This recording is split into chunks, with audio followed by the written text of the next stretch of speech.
Flying has become second nature for most travelers. But behind those airplane doors, there are things not even frequent flyers know about. Today, we're diving into the most sacred, guarded secrets of air travel, the kind that passengers were never meant to hear. And at the end, there's a bonus truth that might just change the way you fly forever. Ever had a landing that felt more like a controlled crash? Don't blame the pilot just yet. In bad weather, especially on wet or snowy runways, pilots sometimes intentionally land hard. It helps the wheels break through the water layer and grip the ground. Otherwise, the plane could hydroplane, just like a car.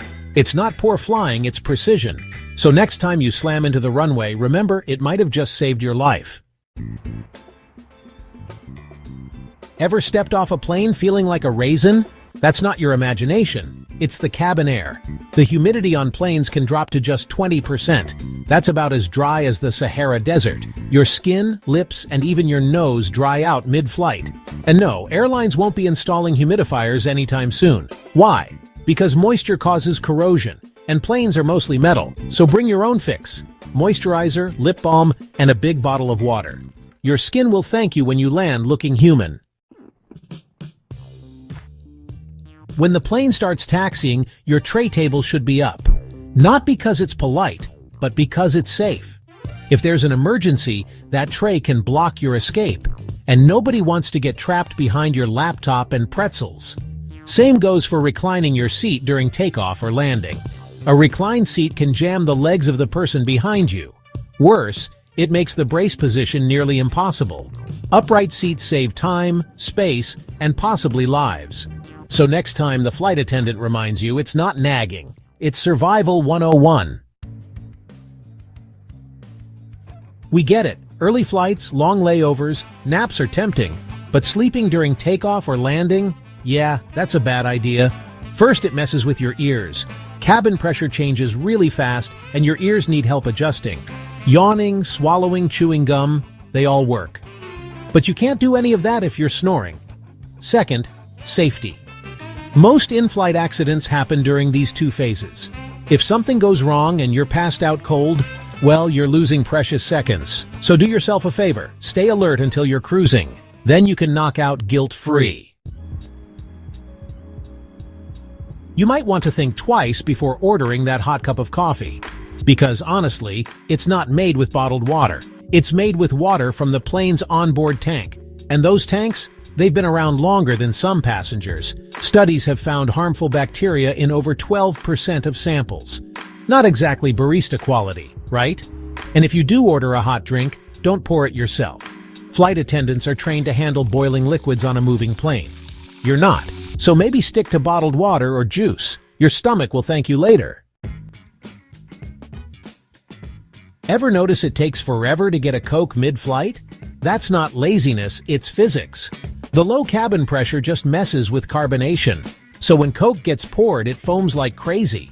Flight attendants have to do it in slow motion. Pour a little, wait. Pour a little more, wait. If you're in a rush, maybe skip the soda.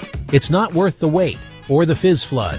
And if you're wondering what else is slower in the sky, you'll want to hear what's really lurking in your seat area next. So, you probably think the airplane bathroom is the grossest spot on board, right? Well, actually, that's not true. The filthiest thing on the plane is your tray table. Yeah, really. Studies show it's like 8 times dirtier than the toilet flush button. And why is that? Honestly, it's because they rarely get cleaned between flights. People do everything on them. Eat, sneeze, change diapers, you name it. So before you unfold that tray, do yourself a favor.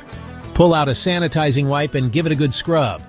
And hey, same goes for your armrest, seatbelt, and touchscreen. Oh, and definitely keep that air vent open. The air is filtered and safe. The tray table? Not so much.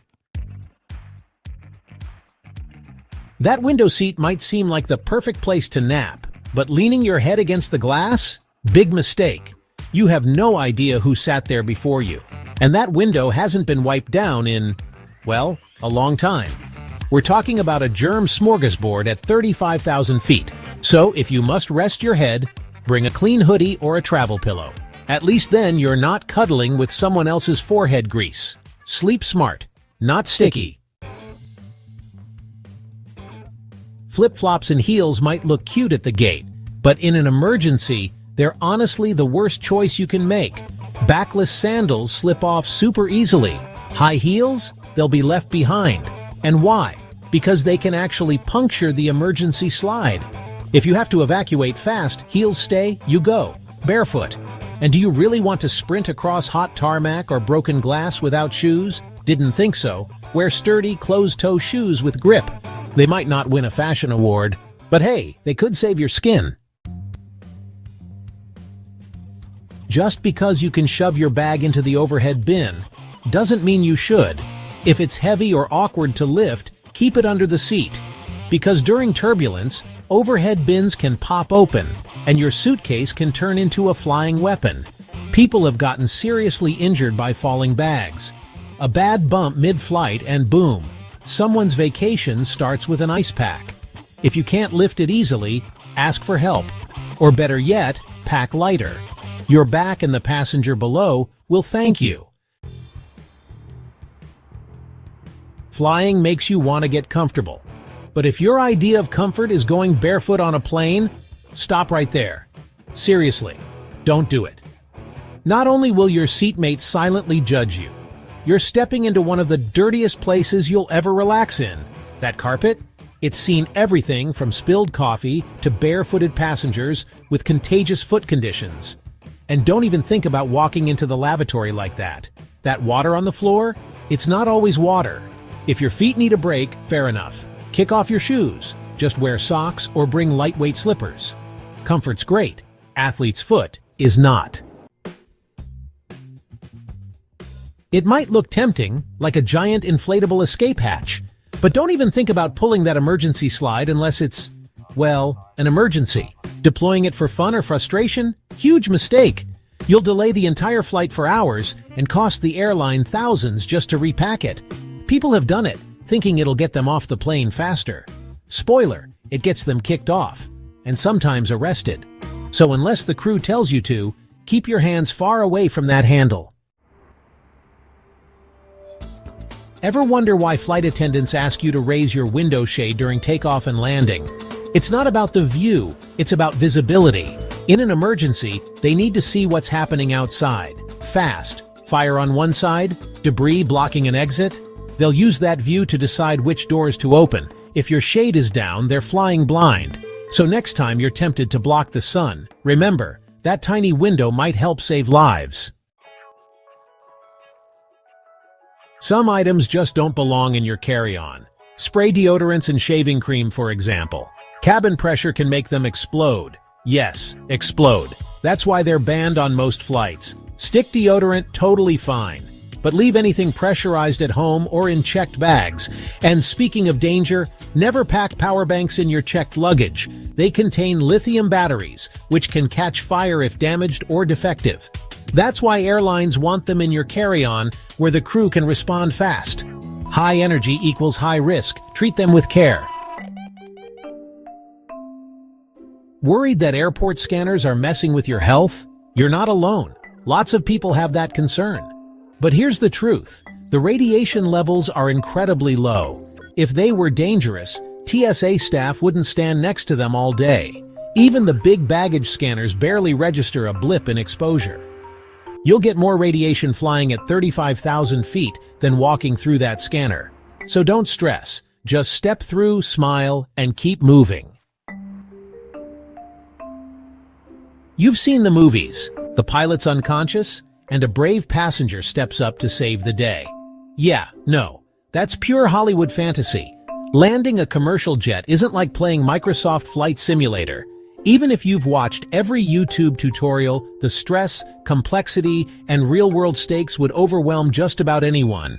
Sure, a few amateurs have landed tiny private planes in emergencies, but a full-size passenger jet? That's never happened. Not once. Let's leave that to the professionals. So, now you know the rules that aren't printed on your boarding pass. The subtle mistakes, the hidden risks, and the habits that can ruin a perfectly good flight. If you learned something new today, give this video a thumbs up and share it with a fellow traveler. It might just save them a headache or a foot fungus. And if you want more flying tips, airline secrets, and traveler smarts, stick around. We've got plenty more coming your way, so stay buckled in.